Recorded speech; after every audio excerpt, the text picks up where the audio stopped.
If your goal is to own that as a store of value over a long period of time, then of course that is competitive to Bitcoin financially speaking. Some people own companies for other purposes, and we could talk about those. But I think it's instructive for an investor that's thinking about whether they want to allocate to Bitcoin or whether they want to allocate to equity to consider the difference. So I think the place you got to start is if you are a company, you're an economic creature, and everything in the economy, everything in the world wants to kill you. And you need to have that understanding. Whereas Bitcoin is like a monetary virus or an energy virus. A corporation is a creature. And so if you want to understand the risks that corporations face, it's instructive just to start by reading the 10Ks of publicly traded companies.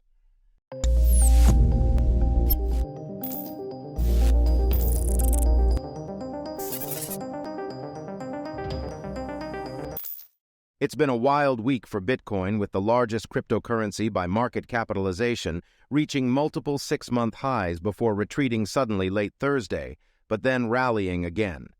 Bitcoin was recently trading over 24,557, up almost 3.1% over the past 24 hours, and off a weekly high early Thursday when BTC surpassed $25,000 for the first time since August.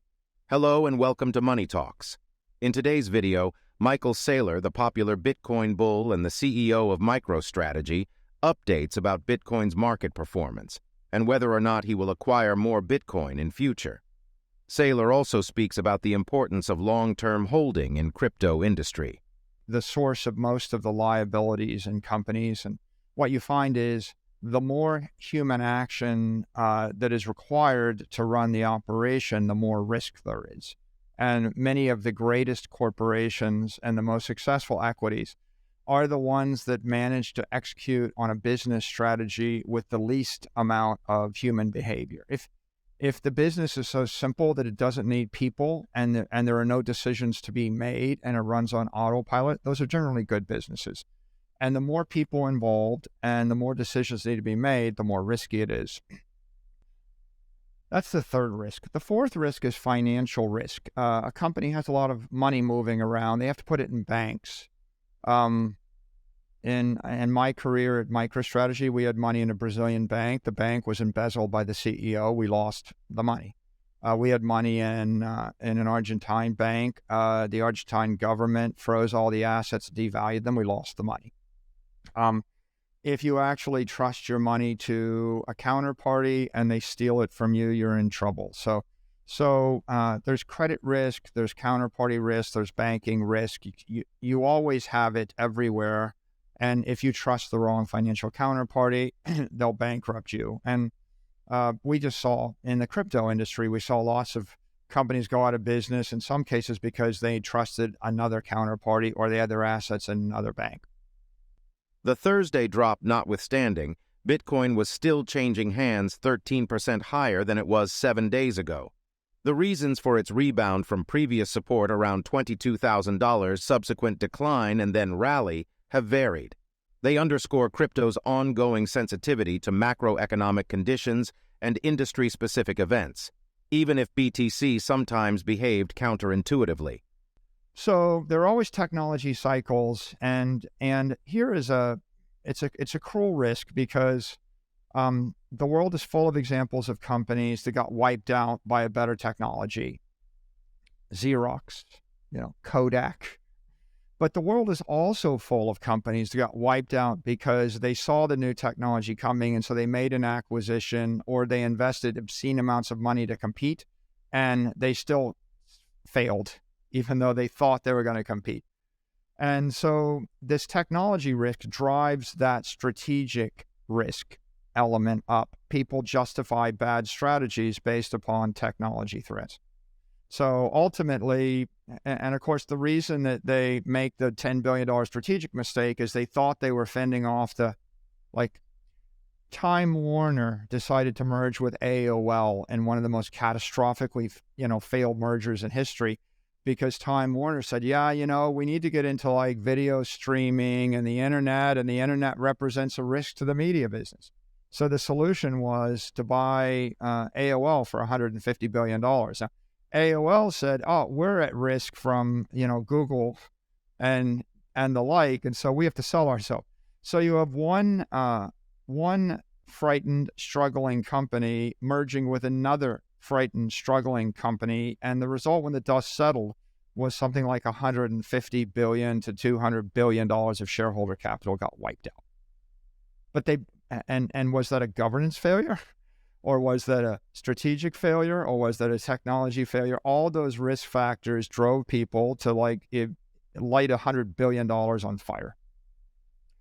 As we know by looking at the world, oftentimes when you have someone with enough power to make a $150 billion decision, it's coin flip. They might make the right one, but they might make a $150 billion mistake.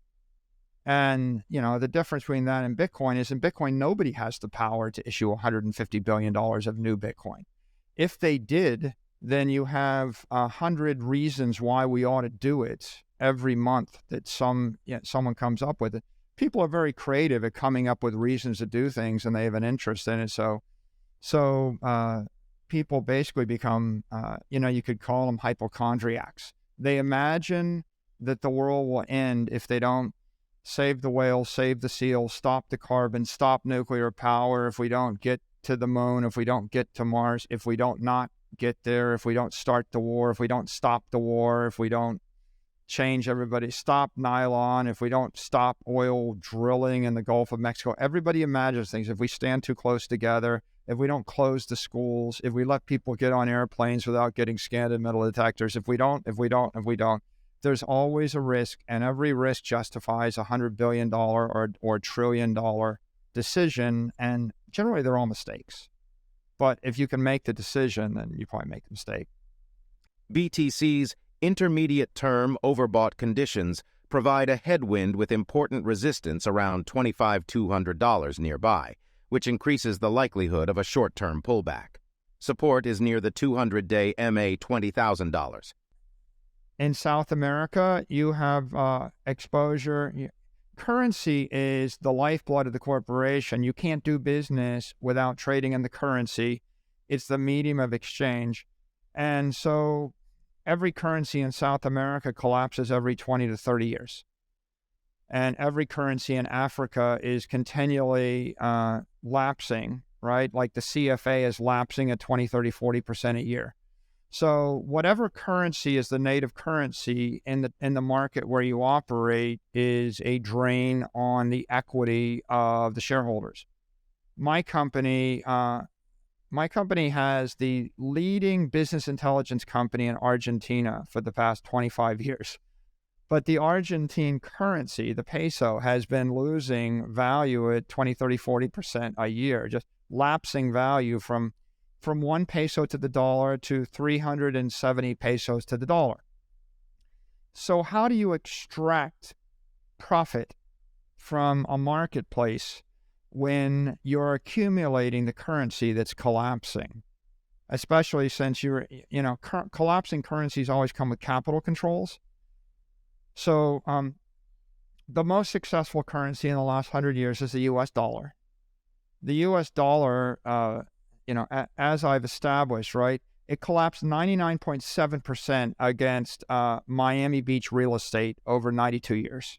99.7%. The house that I'm in went from $100,000 in value to $46 million in value over 92 years. It works out to 7% a year for 92 years. We are on track for it to be $100 million by the centennial. Okay, so we will literally be a 99.9% lapse in value over 100 years of the strongest currency of the 20th century. So the winner of every war, and the world reserve currency loses 99.9% of its value over 100 years.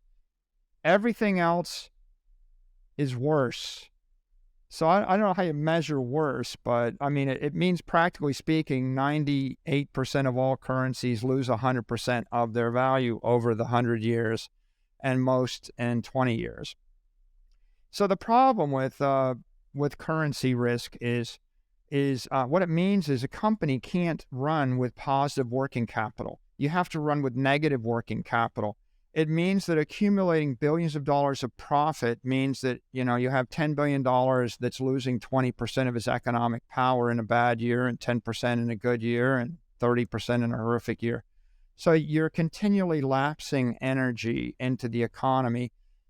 So that currency risk causes corporations to do irrational things. One thing you do is you borrow tens of billions of dollars. You borrow tons of money. And so you go into debt. The other thing is you don't accumulate asset. You don't accumulate equity. And the other thing you do is you pursue a strategy of acquisitions. The reason all my competitors went out of business is they realized that they can't grow the core business 7 or 8% a year. Right? Conventional wisdom is if the currency is losing 7% of its value a year, you have to grow your revenues 10% or your cash flows 10% for the equity to hold any value. But almost no businesses can be grown at 10% a year. Now, you could say, well, don't Google and Apple grow at 10% a year? Well, Apple, no. Google, not right now. But the 0.1% of the businesses that do grow 10% a year are the ones you read about 99% of the time. So you have an adverse selection in the media where what you read about is you read about Apple and Google, which are the greatest digital monopolies in our lifetime, that grew well for a while, and they wiped out 99.9% of their competition. Everybody else gets wiped out. The average business can't grow 10% a year. So when the currency is grown at 7% a year in the US, when the currency is grown at 14% a year in the developing world, that means that a company in the developing world has to grow its revenues 20% a year in that currency, or they have to grow their revenues 10% a year in the US dollar. And you can't do that. So what you do is you lever up by borrowing a ton of money and buying your stock back, and you're running on no equity. And that way you have no asset. You decapitalize the company. And that increases the risk exponentially.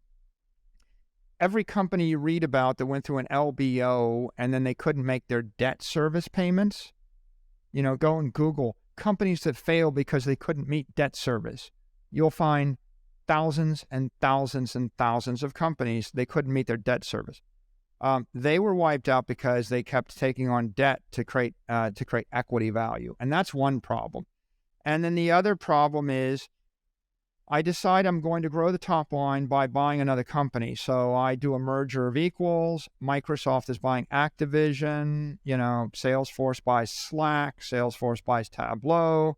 These companies buy other companies at a multiple of 4 times revenue, 8 times revenue, 10 times revenue. Okay, why would you do that? Well, because you got to keep the revenue growing and the top line growing, and you avail yourself of acquisition accounting. And that's a way to protect equity value.